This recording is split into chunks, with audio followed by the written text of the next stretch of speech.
न्यायमूर्ती रानडे यांच्याबद्दल लोकमान्य टिळकांनी लिहिलं होतं. महाराष्ट्र देश म्हणजे त्यावेळी एक थंड गोळा होऊन पडला होता. या थंड्या गोळ्यास कोणत्या रीतीने ऊब दिली असता तो पुन्हा सजीव होईल व हातपाय हलवू लागेल याचा रात्रंदिवस एकसारखा विचार करून अनेक दिशांनी, अनेक उपायांनी, अनेक रीतींनी त्यास पुन्हा सजीव करण्याचे दुर्धर काम अंगावर घेऊन त्याकरिता जीवापाड जर कोणी मेहनत केली असेल तर ती प्रथमतः महादेवरावांनीच केली असे म्हटले पाहिजे व आमच्या मते हेच त्यांच्या थोरवीचे किंवा असामान्य मोठेपणाचे मुख्य चिन्ह होय.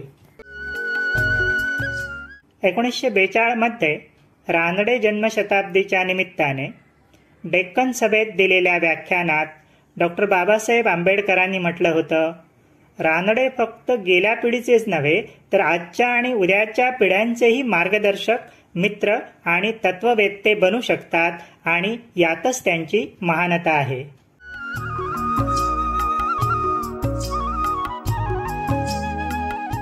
रानडे घराणे हे मूळचे रत्नागिरी जिल्ह्यातील गुहागर नजीक मोभार पाचेरी या गावचे, पण त्यांचे एक पूर्वज गाव सोडून पंढरपूर जवळच्या कसबे करकंब येथे गेले. महादेव गोविंद रानडे यांचा जन्म 18 जानेवारी 1842 रोजी नाशिक जिल्ह्यातील निफाड या गावी झाला. त्यांचे वडील गोविंदराव हे तेव्हा कोल्हापूर संस्थानात खाजगी कारभारी म्हणून नोकरी करीत होते. तत्पूर्वी ते अहमदनगर जिल्ह्यात कलेक्टरच्या कार्यालयात काम करीत होते. कोल्हापुरातील शिक्षण पूर्ण झाल्यावर 1856 मध्ये गोविंदरावांनी महादेवला मुंबईत एल्फिस्टनमध्ये प्रवेश घेऊन दिला. एल्फिस्टन स्कूलमधील शिक्षण पूर्ण होताच महादेवने एल्फिस्टन महाविद्यालयात प्रवेश घेतला. त्याच्या हुशारी आणि बौद्धिक मेहनतीमुळे त्याच्यावर खुश झालेले एल्फिस्टन महाविद्यालयाचे प्राचार्य डॉक्टर अलेक्झांडर ग्रँट यांनी महादेवच्या प्रगतीत विशेष वैयक्तिक लक्ष घातले. रानडे यांनी महाविद्यालयीन जीवनात अभ्यासक्रमाव्यतिरिक्त अभ्यासलेल्या ग्रंथांची यादी पाहून थक्क व्हायला होतं.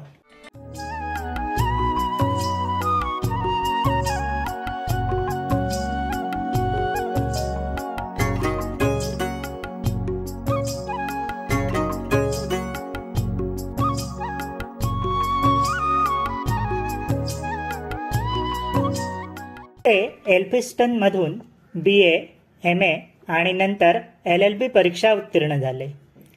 काही काळ त्यांनी शिक्षण खात्यात मराठी ट्रान्सलेटर म्हणून काम केले.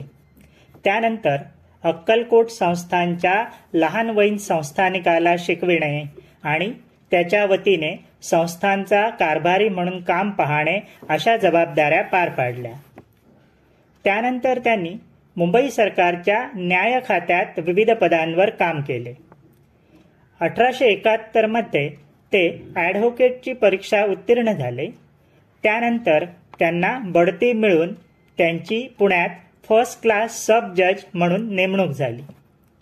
ते 1871 ते 1878 अशी 8 वर्षे पुण्यात राहिले. नंतरची 3 वर्षे 1878 ते 1881 त्यांनी नाशिक आणि धुळे या ठिकाणी सब जज म्हणून काम केले. पुनश्च 1881 ते 1893 म्हणजे तब्बल 12 वर्षे ते सब जज आणि डेक्कन रयत रिलीफ ॲक्टसाठी विशेष जज म्हणून पुण्यात राहिले. या दुसऱ्या वास्तव्यात त्यांनी भरीव समाजकार्य केले. त्यानंतर 1893 मध्ये त्यांची बढती मिळून मुंबई हायकोर्टात जज म्हणून नेमणूक झाली.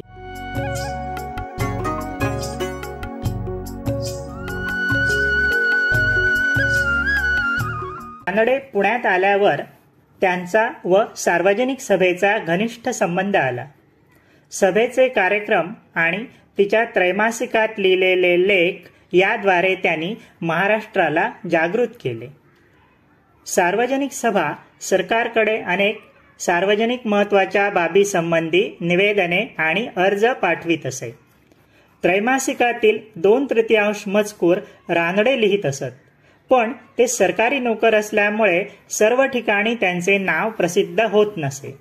औद्योगिक सुधारणा, शेतीची संरचना, शेतीचे अर्थशास्त्र आणि अर्थव्यवस्था इत्यादी विषयावरील उच्च दर्जाचे संशोधन निबंध त्यात प्रसिद्ध होत असत. रानडे यांचे प्रोत्साहन आणि सहकार्य लाभलेल्या इतर संस्थाही खूप होत्या.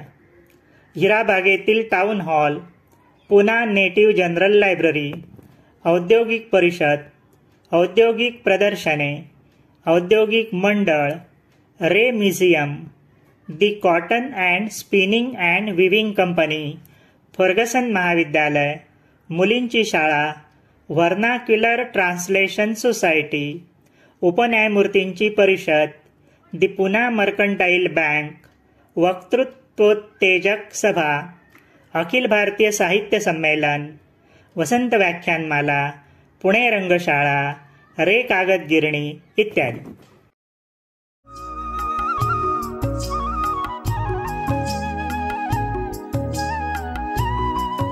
रानडे यांनी प्रखर निष्ठेने राष्ट्र उभारणीचे कार्य हाती घेतले होते. त्यांनी अनेक संस्था उभारल्या, अनेक चळवळींना प्रारंभ करून दिला. तत्कालीन समस्याबाबत समाजाचे प्रबोधन केले. आपली गृहीतके पटवून देण्यासाठी संख्याशास्त्रीय माहिती जमविली. अर्थकारण, समाजकारण, राजकारण आणि अध्यात्म यांचा एकाच वेळी विचार केला. या सर्व बाबींचा अलगपणे विचार होऊ शकत नाही हे त्यांनी ओळखले होते. विधवा विवाह, कुमारिका जरठ विवाह, बालिका हत्या, समुद्र प्रवासावरील बंदी, आंतरजातीय विवाह, पोट शाखेतील विवाह बंदी, लग्न समारंभातील उधळपट्टी, स्त्री शिक्षण अशा अनेक बाबींवर समाज प्रबोधन केले.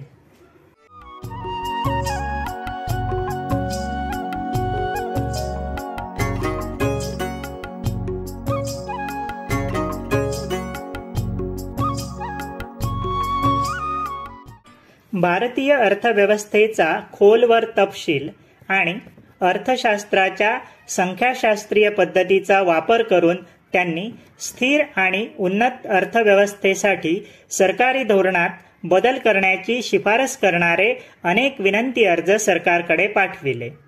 त्यामुळे धोरणातील उणीवा दाखवून सरकारवर दोषारोप करीत तक्रारींची दाद मागता आली आणि त्याचबरोबर लोकशिक्षणही घडून आले. रानडे यांचा एसेज ऑन इंडियन इकॉनॉमिक्स हा ग्रंथ म्हणजे ब्रिटिश अर्थशास्त्रज्ञांच्या साचेबद्ध आणि पारंपरिक स्वरूपाच्या भूमिकेवर तर्कशुद्ध आणि जोमदार अशी राष्ट्रवादी प्रतिक्रिया होती. त्यांनी केलेल्या अर्थशास्त्राविषयीच्या लेखनामुळेच त्यांना भारतीय अर्थशास्त्राचे जनक म्हटले जाते.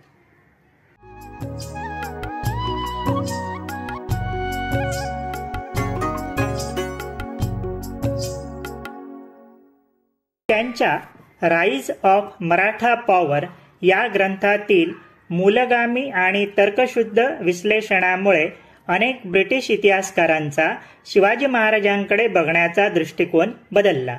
ते एक राष्ट्रवादी इतिहासकार होते.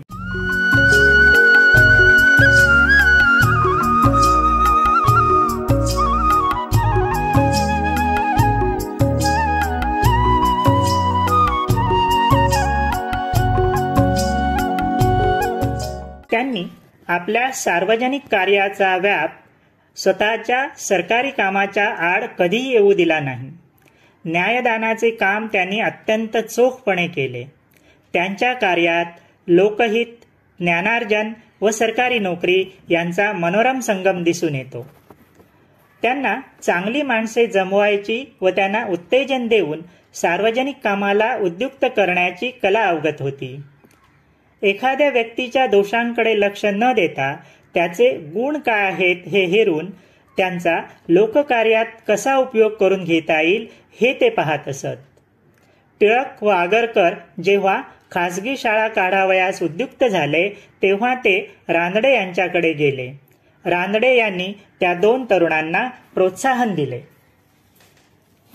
सार्वजनिक सभा आणि तिचे त्रैमासिक या निमित्ताने गोपाळकृष्ण गोखले यांना रानडे यांचा तब्बल 14 वर्षे सहवास लाभला. त्रैमासिकातील लेख रानडे यांच्या पसंतीस येईपर्यंत गोखले पुन्हा पुन्हा लिहित असत. गोखले यांची बौद्धिक जडणघडण या उत्तुंग व्यक्तिमत्वाच्या सान्निध्यात झाली.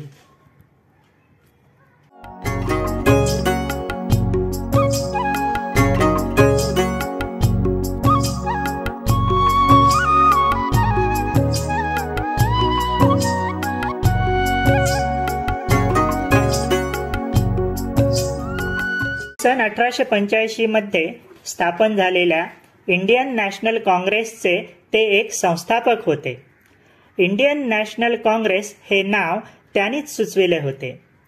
ते सरकारी नोकर असल्यामुळे काँग्रेसच्या अधिवेशनाला प्रतिनिधी म्हणून हजर राहू शकत नव्हते, म्हणून ते निरीक्षक म्हणून हजर राहत. काँग्रेसच्या अंतर्गत वर्तुळात त्यांना मानाचे स्थान होते. सुरेंद्रनाथ बॅनर्जी म्हणाले होते, रानडे हे सिंहासनामागील एक शक्ती होती. काँग्रेसच्या पुढाऱ्यांना मार्गदर्शन करणे, सल्ला देणे आणि त्यांना उत्तेजन देणे ही कामे ते करीत असत. सन 1887 मध्ये त्यांनी दी ब रघुनाथराव आणि टी माधवराव यांच्या सहकार्याने राष्ट्रीय सामाजिक परिषद स्थापन केली. राष्ट्रीय सामाजिक परिषद आणि तिचे कार्य हा एक स्वतंत्र अभ्यासाचा विषय आहे.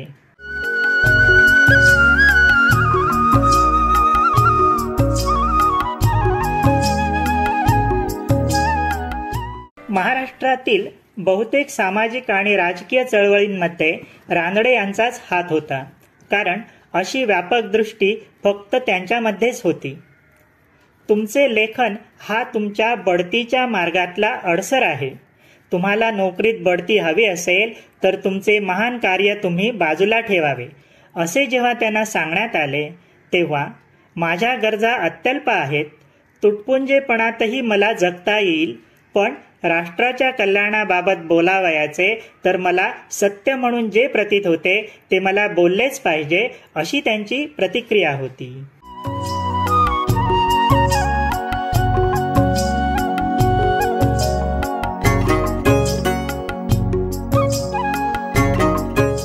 डॉक्टर आंबेडकर म्हणतात, रानडे यांची बुद्धिमत्ता उत्तुंग होती. ते केवळ हायकोर्टाचे न्यायाधीशच होते असे नव्हे, तर ते प्रथम श्रेणीचे अर्थशास्त्रज्ञ, इतिहासतज्ञ, शिक्षणतज्ञ आणि राज्यशास्त्राचे थोर अभ्यासक होते. त्यांच्यासारखी व्यापक विद्वत्ता, विशाल प्रज्ञा आणि प्रेषितासारखी भविष्यात दूरवर पाहण्याची दृष्टी असलेली व्यक्ती भारताच्या इतिहासात शोधून सापडणे कठीणच आहे.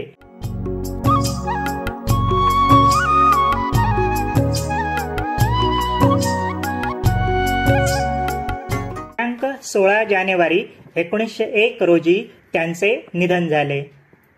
उत्तुंग बुद्धिमत्ता, दीर्घोद्योगी स्वभाव, बुद्धीला योग्य आणि न्याय्य वाटणाऱ्या गोष्टींचा पाठपुरावा करण्याची वृत्ती, आचरणातला साधेपणा, नैतिक तळमळ, अंगीकारलेल्या कार्याबद्दलची निष्ठा यामुळेच ते एक अनन्यसाधारण आणि वंदनीय महापुरुष ठरले.